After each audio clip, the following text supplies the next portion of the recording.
Alright there guys, Sowerz here, and I thought I'd do another commentary because I know we haven't uploaded in a while. But yeah, I just want to kind of explain why that is and explain a few other things and also answer the questions from the last commentary because I did get quite a few good questions, so I'm going to answer them later on in the commentary, so if you want to listen to them, I'll probably start doing them about 5-6 minutes into the video and try and answer as many as I can.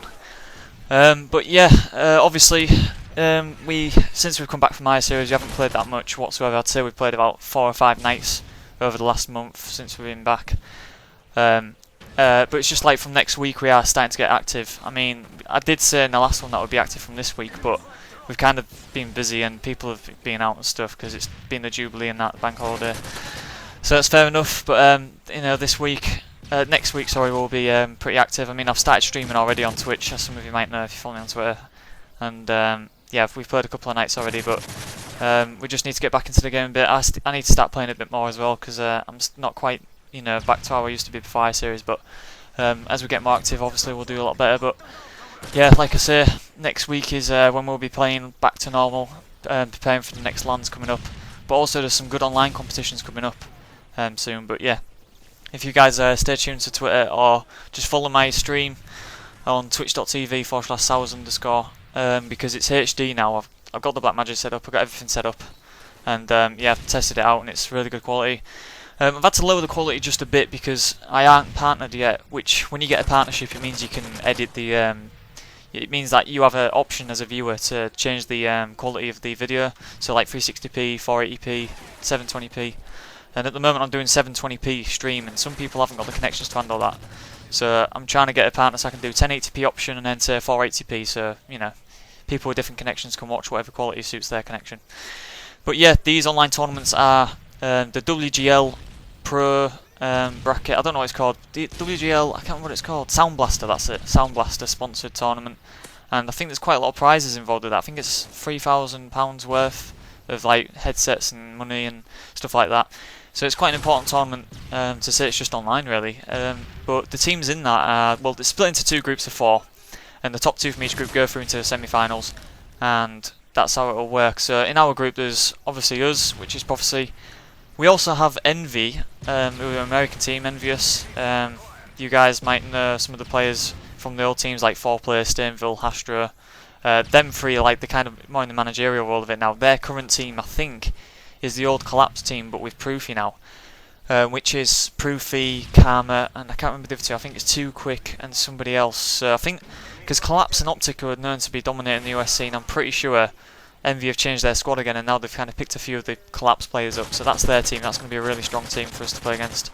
I think we played them in the last game of our group. Then we have Mythics, and we also have Anti, who qualified for the WGL side of things. So I guess it's going to be a good experience for them to play against the top teams. But in the other group it's Optic, Apex Dominance, TCM and TEC, which is Josh's team. They qualified as well. We could also be doing a show match as well versus either Optic or Collapse for some money, which will be streamed, but I'll tweet out if that does go ahead. It was meant to be on Sunday, but with WGL being on Sunday as well, I'm not sure if that will happen, but like I said, I'll keep you guys updated on that on Twitter.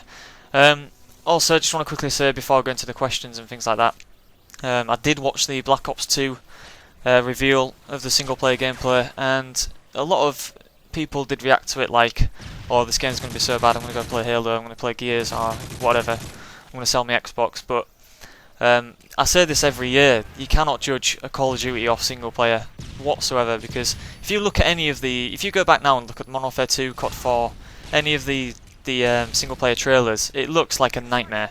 Choppers, turrets flying everywhere, bullets flying everywhere, sorry, and rockets. But you know, we can create a rule set that will make it competitive. If I saw the sniper that can see through walls, things like that, we can take that stuff out, it's simple. And Treyarch seem quite cooperative, so there should be a lot of settings for us to edit things such as the rule set, weapons, and be able to ban certain guns, things like that. So hopefully, you know, we can get a solid rule set together, even if there is like certain things that kind of ruin the competitive side of the game. But I'm pretty confident that we'll be able to make a really good rule set out of the game, no matter what you know, the guns are like, really. So I'm not too worried about that, but for me it looks like a good change. It looks like it's a completely different setting. Obviously it's set in the future, and to see the Call of Duty games year in year out just being the same, it did get a tad boring. So I'm quite excited for this game. I think it's going to be something new, and I think it could be quite an enjoyable game to play, which is always a good thing to do, because if it's not enjoyable, then you don't want to play, do you? So as long as we enjoy playing it, I think it'll be a really good game, and I'm looking forward to it, to be honest. More than the other ones in the past anyway, because it used to get your hopes up in the past and then it just let you down, but this one really does seem like Treyarch are listening to the competitive scene, and it seems like they might be talking to MLG as well. But you know, it's looking quite promising for the future, I think. Just Treyarch got to pull off the game, give us some good settings and we'll be sorted. But yeah, just wanted to talk about those few things there. But I'm going to answer some of the questions down from the last commentary.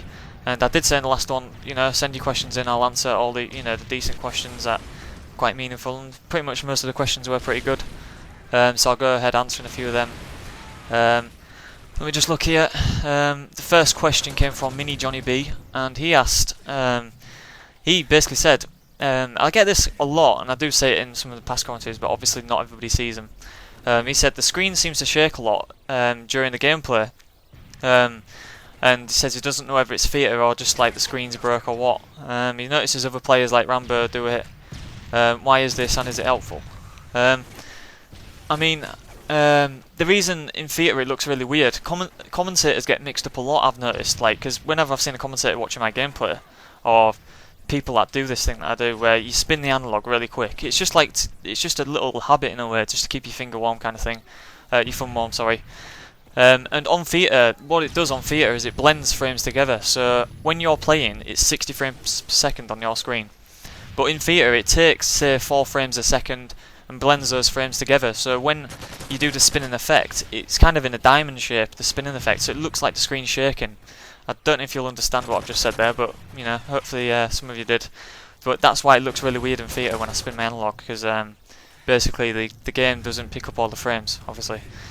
So that's why you'll see it with some of the players that do it. Next question was from Scuzz. It said, when did you start your gaming career, what year and what game? Or even do a com on your gaming career. I might do that in the future, but I won't do a full commentary just yet on, you know, my past. But maybe after I've been to a few bigger events, like maybe MLG, things like that, when I've got a lot more to talk about, I'll do that. But I started my gaming career, if you like, out on Forza Motorsport, actually, of all games. Me and Luke used to play with some of the top racers in the UK on that game. Luke was better than me, admittedly, but I was still pretty good. And that's where we started SQR out, our old team.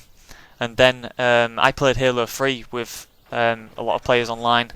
But the first real game I took really serious was COD 4, the very start of COD 4. I started playing that with SQR, so SQR we had all our different teams. We had a Gears team, we had a Rainbow team, COD team, but Call of Duty was like the first real game I went to LAN on, things like that. So yeah, that was about 4 or 5 years ago now, and it feels like a lifetime away, but yeah, those were the good old days, I guess. But yeah, next question is from Kirsch Jensen. He says, do you use a scuff? I used to use a scuff, and I kind of still do. But there's another question that leads on to it. What is the situation with you having a having to use the Razer Onzas? And some of you might have noticed that article on Decerto saying that we have to use them, our team, because we're sponsored by Razer, obviously. And we have been using them. Whether we have to use them or not is not currently decided, but you know, we do use scuffs. Some of us do. I use a scuff, but we might have to use Razer Onzas. I haven't got a problem with the Razer Onza. I've used it before and I got used to it and I was playing okay with it, so it's undecided, like I say, as of yet. iCrazy33 says, who's the best player that you've teamed with? And without talking about my current teammates, anybody outside my current team, I'd say, and obviously not including my brother, I'd say we're talking COD 4 times, was when the players that I really enjoyed playing with, people who put 100% effort in and, you know, gave the all in every scrim, things like that. I'd say the best player outside my current team, my brother, is probably Vintage, because back in the day when it was my Infused team with my brother, Pacino, Vintage and me, we just felt unstoppable. Like, I think we went 6 months unbeaten online, and then we won the EGL Manchester event at the end of it, so that was like the most enjoyable time I've had in a team, apart from at the moment. Just because we dominated so well. That was about 3 years ago, and Vintage was a great player. We picked him up, me, Pacino and Luke did. And he was just a great player for us. He's just an absolute tank, and he's kind of faded away now, which is a bit of a shame because he's the top player. But yeah, I'd say Vintage was probably the best player outside that. Callum Pettigrove, do you think EU teams will sway towards the NA style? The thing is, people kind of say it's the NA style. What it is the EU style is like the specific roles that were given. So like, you know, your flag run and things like that. the NA style isn't really a style, they just play it a lot smarter. So none of them play for themselves. No American player, you watch them play, they don't do anything flashy, but that's because you don't need it. If your team's constantly pushing out going for 4 pieces and relying on 4 pieces and clutch plays, that is inconsistent. They completely rely on teamwork, because teamwork is a consistent way to win a game.